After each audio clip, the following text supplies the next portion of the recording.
खामोशी अक्सर कमज़ोरी नहीं, ये समझदारी की आखिरी हद होती है। हम सबको बदलना चाहते हैं मगर खुद को नहीं। जो शख्स अकेला रहना सीख जाए वो किसी का मोहताज नहीं रहता।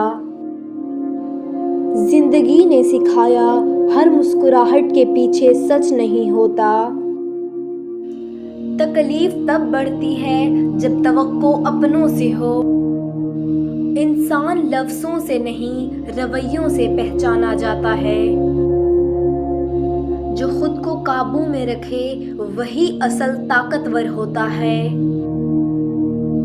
कुछ लोग करीब होकर भी सबसे ज़्यादा दूर होते हैं। हमारी खामोशी ही अक्सर हमारा बेहतरीन जवाब होती है कि जिंदगी ने ये राज सिखाया हर कोई अपना नहीं होता। खामोश रहना हर बार कमज़ोरी नहीं, कभी ये खुद को बचाने का तरीका होता है। हम सच बर्दाश्त नहीं कर पाते इसलिए खुद को धोखा देते हैं।